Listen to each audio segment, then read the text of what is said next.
Today, the team is working on installing a new roof out of the condominium complex here in the Nashville, Tennessee area. As you can kind of see, in order to protect the landscape and the shrubbery and other important items that people have around the house, all of that is covered before we start to tear off the roof. People don't realize, but literally thousands and thousands of nails and, of course, tons of shingles come off, even a small roof of this side, and therefore while we are installing a roof, we're also cleaning up to maintain. So that's one step of when we prepare a roof and start to tear off before the new roof is installed. You can see a little bit of install up here. We'll jump up top and take a look.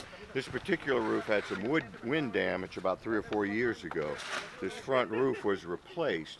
However, due to installation procedures that they had, they're looking to re-replace it. One of the most obvious is the chimney had blown off during the storm. They had re-flashed all this. However, we had to replace decking because it was all rotted and put in proper flashing. You can see this type of a wall flashing that comes up the roof that will protect water and shed it out from around the chimney. That'll take care of the rot and leak issue that they had in this unit.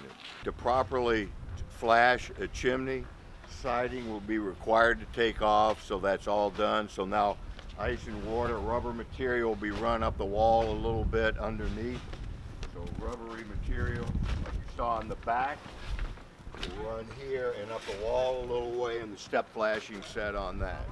I want you to notice down here, when we get on a roof, there's a couple ways of proceeding, but we end up putting a board in to make sure that we're not damaging the gutter area. The typical install of roof requires tearing all off. You can see the amount of material that has been torn off and is put onto a tarp and then loaded into the dump van to take to the dump to get rid of it.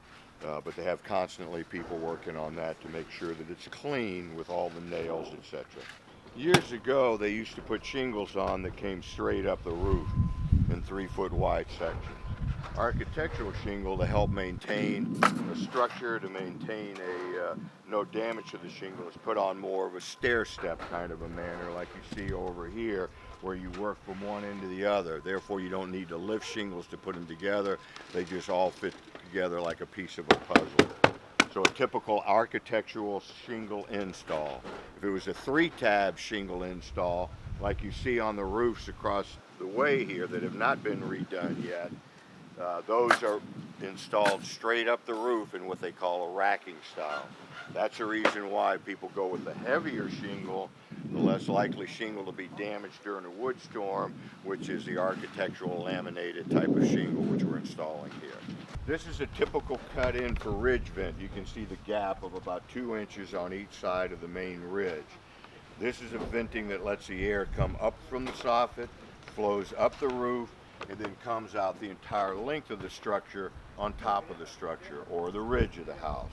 Therefore, a constant flow of moisture, heat, and everything is being pulled out of the house, which keeps the decking cooler, the shingles cooler, the moisture out causing rust, which enables us to get a lifetime of shingle a lot longer than if you don't have proper venting. So ridge vent is a preferred.